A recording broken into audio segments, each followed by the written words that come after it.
Hola, ¿qué tal? Mi nombre es Roberto Peregrino y soy crítico literario por la UAM Iztapalapa, escritor, periodista independiente y profesor de bachillerato y de secundaria.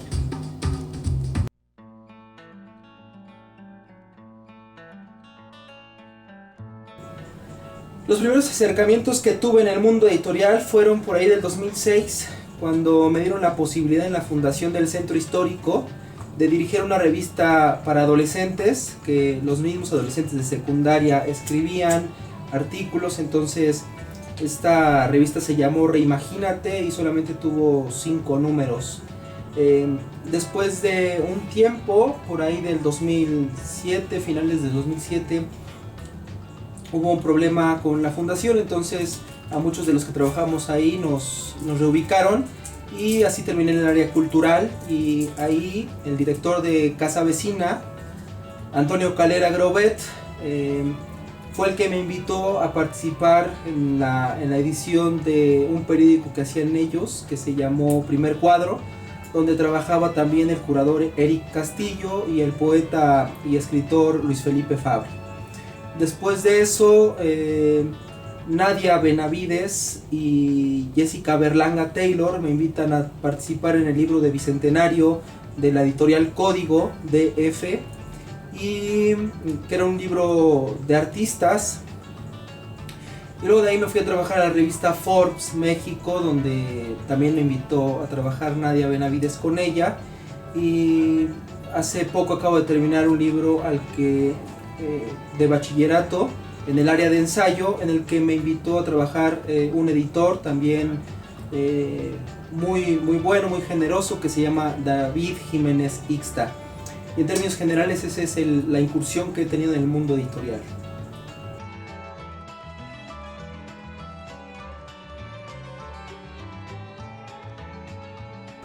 Son muchas las funciones que tiene un editor, sobre todo es las relaciones públicas, es revisar los textos, es trabajar de la mano con los autores. Hay unos que son muy quisquillosos y que no les gusta que se les cambie absolutamente nada. Hay otros que son muy amables, muy generosos, y que se muestran siempre afables con el trabajo de uno. La investigación, la documentación, todos estos son los pasos que uno tiene que hacer en este mundo editorial y que me parece bastante loable.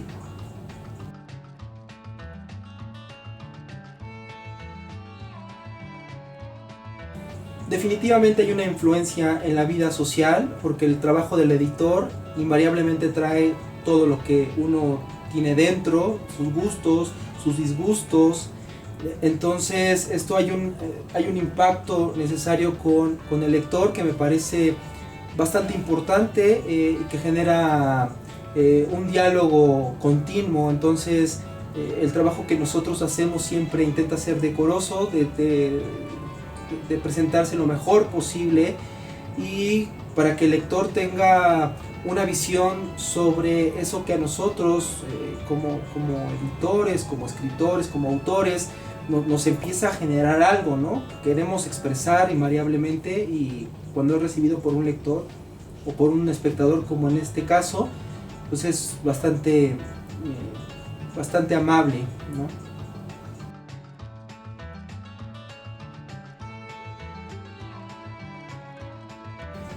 Definitivamente la investigación. La investigación siempre me ha dado luz, porque aprende uno mucho, y probablemente eso es algo de lo que más me gusta de este trabajo, ¿no? El constante aprendizaje, el vínculo con las otras personas, porque si tú estás investigando un tema determinado, ese tema abre un poco la puerta a otro más, y entonces eso se va complementando, y eso te nutre de una manera muy hermosa, diría yo, ¿no? Porque todo el tiempo te está dando luz en el camino que estás emprendiendo en ese momento.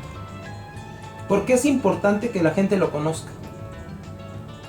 Porque a veces creo que el trabajo del editor, del escritor, del maestro incluso, es un poco desdeñado, ¿no? Digo, si alguien se siente mal, usualmente va al doctor. Si alguien tiene ataques de ansiedad, tiene ataques de pánico, pues va a ver a un psicólogo, va a ver al psiquiatra. Pero si alguien tiene faltas de ortografía o no puede plasmar una idea tan lúcida como quisiera, pues nunca nos consultan a nosotros, ¿no? Es como, tú escribes, bueno, a ver si me ayudas con esto. Y entonces no hay una retribución, digamos, ¿no?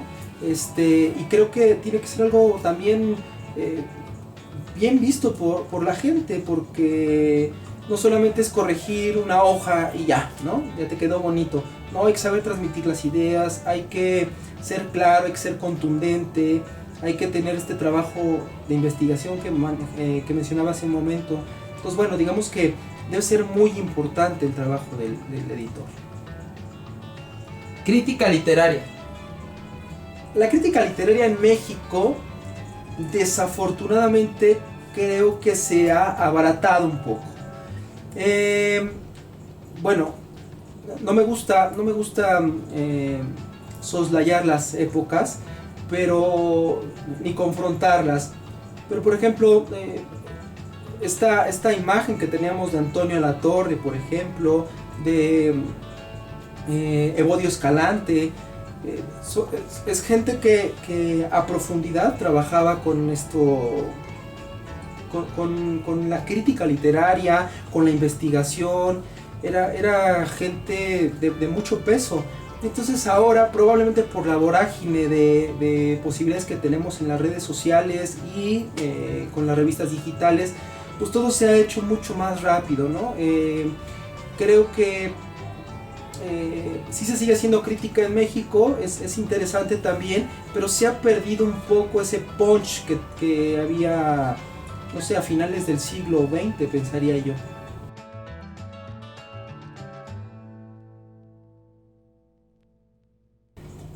Las redes sociales son un arma de dos filos, porque por un lado está el impulsar tu trabajo, pienso en los fotógrafos, en los cineastas, en los escritores, en los poetas, pero por el otro lado también hay mucha basura dentro de las redes sociales.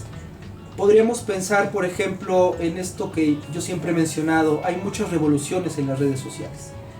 Y solamente se queda en eso, una revolución de redes sociales, cuando en nuestra vida de diario no hacemos nada.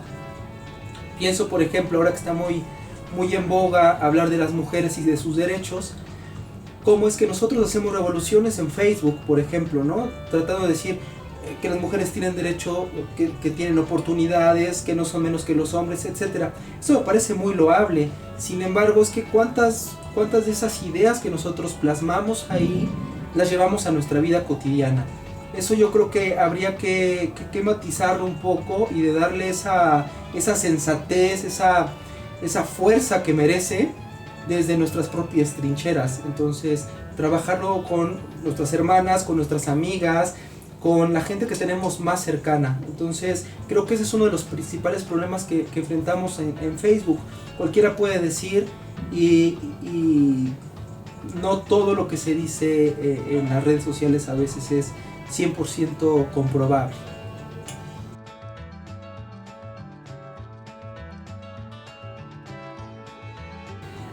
Bueno, hay editoriales muy grandes, hay monstruos editoriales que podríamos nosotros hablar de autores que se han publicado en editoriales muy grandes porque venden, porque la gente los sigue. Y también está del otro lado las editoriales independientes con las que yo he trabajado muy de cerca y que no son para nada desdeñables. ¿Por qué? Porque el trabajo que tratan de hacer es un trabajo bien pensado, es un trabajo meticuloso. Y no sé, probablemente a veces esto es lo que se está generando, dos grandes mundos. El gran mundo de las editoriales grandes que venden muchos ejemplares, y el gran mundo de las editoriales independientes, que normalmente nosotros tendemos como a decir, bueno, esta no vale y esta sí vale. Esta está en Gandhi, por poner un ejemplo, y esta no. Esta solamente existe en ferias de editoriales independientes.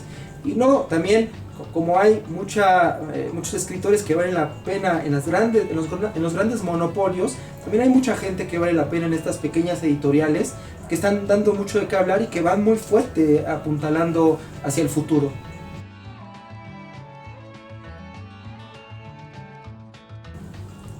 la emergencia sanitaria va a traer un montón de cosas, ¿no?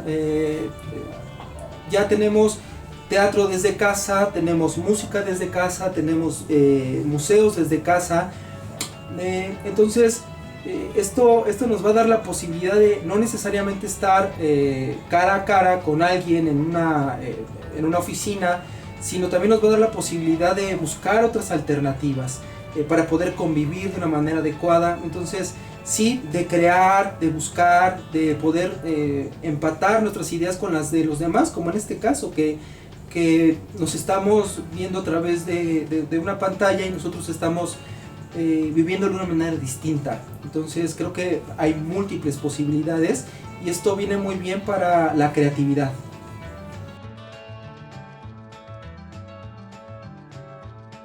El confinamiento a mí me trajo, como lo mencioné hace un momento, soy maestro, entonces bueno, pues estaba todo el tiempo revisando, evaluando, en contacto con mis alumnos. Entonces bueno, digamos que era un trabajo de tiempo completo, y además de esto también me dio la posibilidad de terminar el libro de ensayo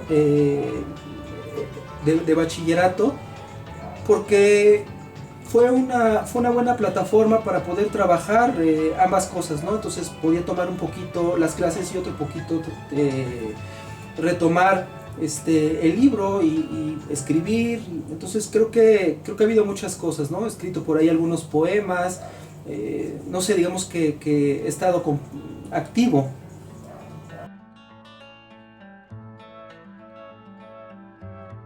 Hay mucha gente a la que admiro, a los que voy a mencionar no necesariamente van en ese orden y hay algunos que se me van a escapar, pero pues también es cuestión de tiempo.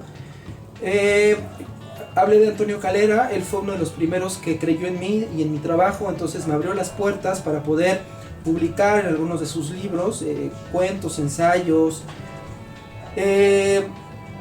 También a Mónica Maristain, que me abrió las puertas de Sin embargo primero y ahora de Maremoto Maristain. Es una editora a la que admiro mucho, es una poeta también que admiro mucho, me gusta mucho el trabajo que ella hace. Luis Tovar es un crítico de cine intachable, me parece muy lozano, muy cuerdo, además muy culto, sabe de música, sabe de cine, sabe de literatura, es poeta. Me parece un trabajo impresionante lo que hace Luis Tovar en la Jornada Semanal como director. Por otro lado, Evodio Escalante me parece un tipo que afortunadamente sigue escribiendo, sigue proponiendo cosas, sigue investigando. Es amado por algunos, odiado por otros, pero bueno, finalmente sabemos que ese es el papel que juega en la crítica literaria, o que jugó en la crítica literaria cuando tuvo sus desavenencias con algunos escritores. Por otro lado también está Vicente Francisco Torres, un periodista también, crítico, escritor, fue uno de los primeros que habló sobre la novela negra, la novela de enigma, como le llama él, y me parece también un trabajo bien importante el que está haciendo él. El trabajo que hace Pablo Cueto en el teatro Guiñol, que ha generado una gama de actores o sí, impresionante, como Edwin Torres López, como Paulina Horta Córdoba. Entonces eso me parece impresionante, de verdad. Es alguien que admiro mucho porque pues poco a poco creó su teatro, el Foro Lola Cueto, y bueno, pues además tiene una historia detrás impresionante, ¿no? Y lo admiro mucho.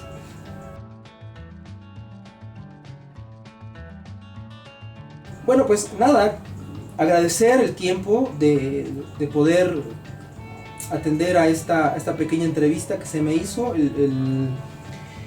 Y bueno, pues en mis redes sociales estoy como Roberto Feregrino, en Instagram, que es lo que más utilizo actualmente. Y pues que leamos mucho, que investiguemos y que siempre estemos criticando, que siempre estemos preguntando. Eso nos va a abrir las puertas para muchas cosas.